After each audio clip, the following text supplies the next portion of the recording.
Hi everyone, it's Ginny. I'm back again.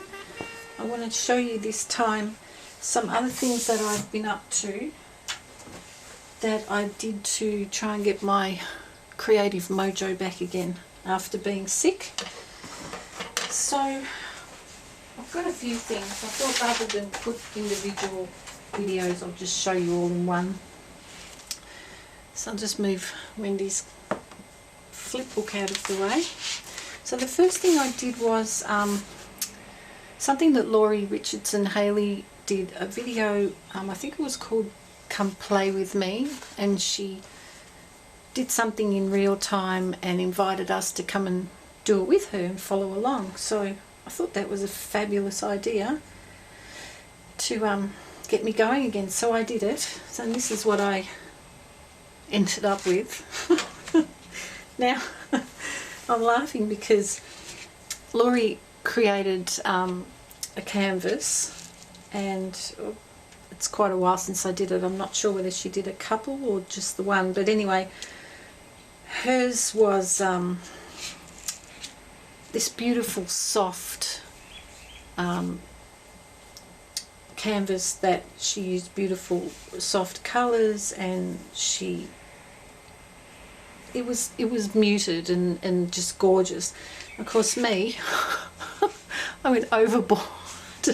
Used a mass amount of colours, and it's extremely busy. It's nothing like how Laurie's turned out, but I still had a lot of fun doing it, and I really like bright colours, so but I'm just laughing because, you know, it's to follow along with her and do what she does and turn out completely different. She used a technique where you put down masking tape, and then you do all your painting and whatever with different shapes and scribbling and writing words and a bit of stamping and that. So, and then you pull the I think actually you put the base colour on first, then you pull the tape off, and then you do the stamping and stuff. But it was heaps of fun. I loved it, and thank you very much to Laurie for getting my creative juices going again. Now the next thing I did was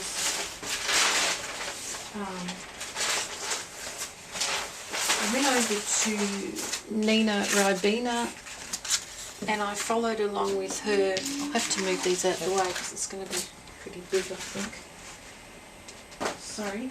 I followed along with her doing some drop papers, and I already had, or I have, quite a lot of drop papers. I might bump you out just a fraction so it's on the camera. I've got a lot of scrap papers, drop papers that have just got a lot of scribbled paint on them, and sometimes I do flowers, but I thought it was a great idea to go over the top of all that and decorate them more. So I did that with Nina, and of course Nina makes such gorgeous drop papers with her beautiful Dilutions paints. So I did that. I did a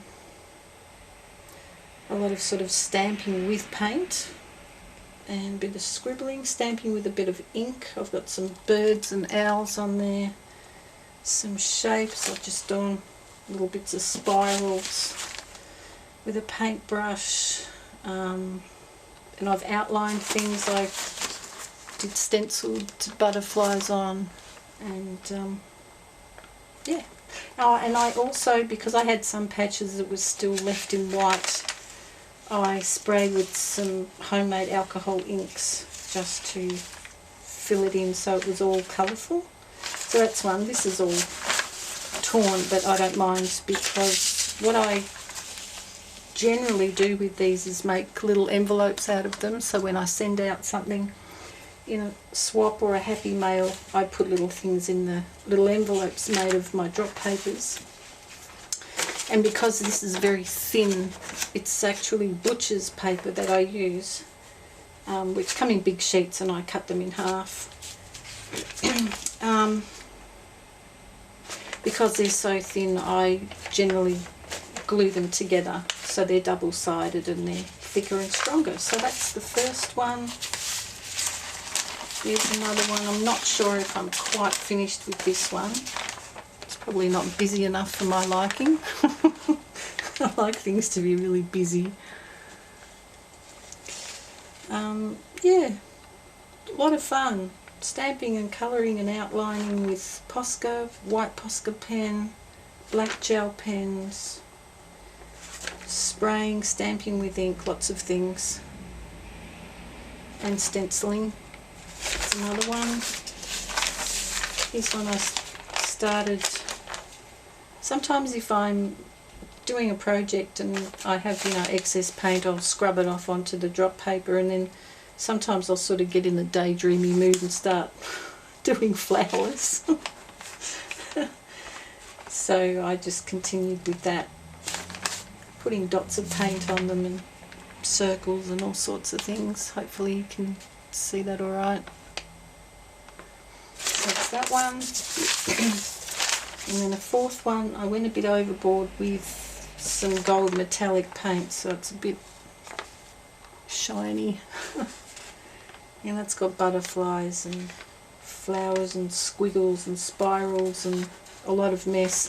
This is drop paper when I was doing the altered roller decks, and I was painting the little mini cogs that I made, so I've got lots of little cog shapes there.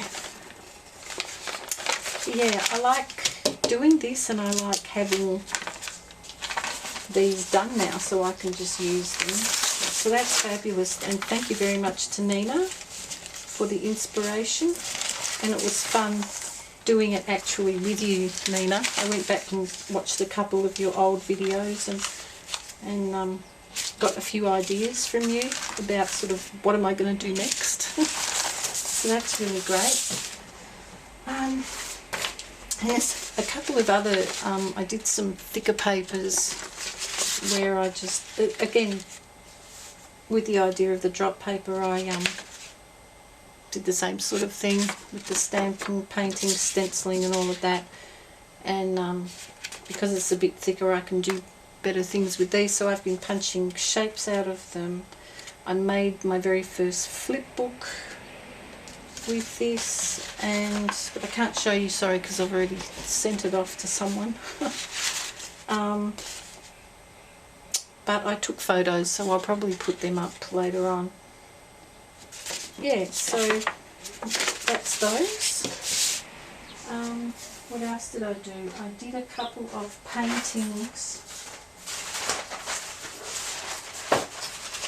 I followed along with Painting with Jane, which I love her videos.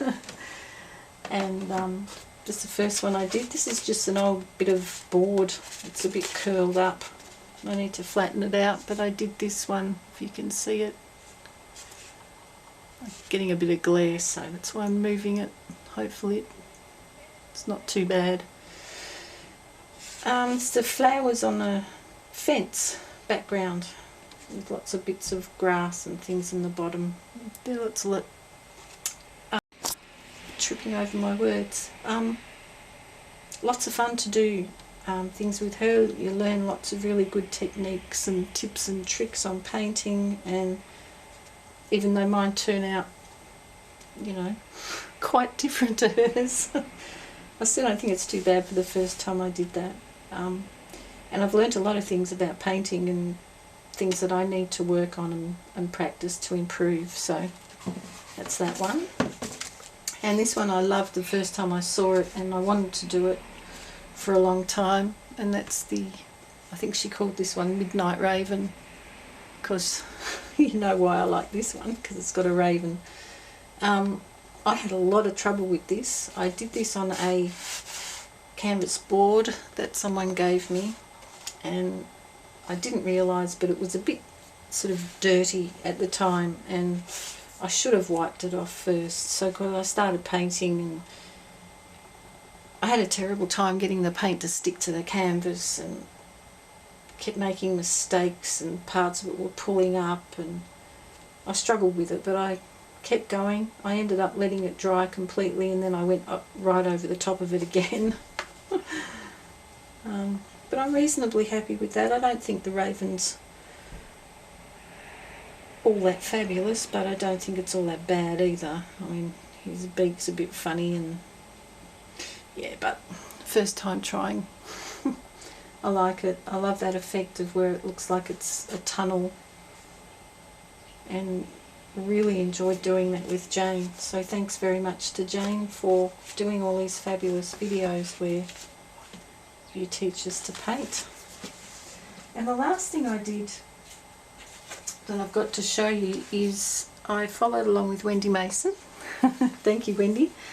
And I made one of these little cute corrugated cardboard owls. It was so much fun. I looked at the other lady that had done it, that Wendy left a link to. So I looked at how she did it, and then I looked at Wendy's, and I thought I think I prefer Wendy's way. So not that they're all that different, but yeah. So I made him with the rolled up cardboard. I put some feathers on top of his head, and I used some funny sort of plastic circles. They were in a box of buttons that I have, and I don't know really what they were, but they're perfect for his eyes. And I put buttons inside, and I happen to have a bead that's a triangle shape, which worked perfectly for his beak. So that's him. And to make him stand up, I did what Wendy did and put him on a bit of card. So there he is. Oh, and my husband said he's named him Corrie because he's made of corrugated cardboard. So that's Corrie. Ooh, and he's fallen over. Stand up. And then I had a go at making a different bird myself, and I just played around with the cardboard and tried different ways, and I ended up with this. Yeah, the funny little bird. And it's like he's sitting on a sled to make it stand up. So I just did, I rolled the cardboard as normal in the circles, and then I sort of wrapped some extra cardboard around it and sort of extended it into that shape, and then I've gone all around the edge to hold it all together. And I did the same with the head and the beak. I just did a small, I've got glue strings there, sorry, I'm pulling them off, a much smaller little spiral there, and then went right round the outside to hold it together. And then I put wings on him and little beads for his eyes. And there he is. He doesn't have a name, he's just a funny bird. So that's all my inspirations. Thank you very much to Wendy. I love the owls that you've made. I think they're just gorgeous, and I probably will make some more because they're super fun to do. So thanks to Wendy. Thanks to Painting with Jane. Thanks to Nina Ribena. And thanks to Laurie, Richardson, Haley. Awesome stuff. And now I've definitely got my mojo back, and I'm creating like crazy again, making videos and having heaps of fun. Okay, that's it for now. Thank you very much for watching, and I'll see you again soon. Bye.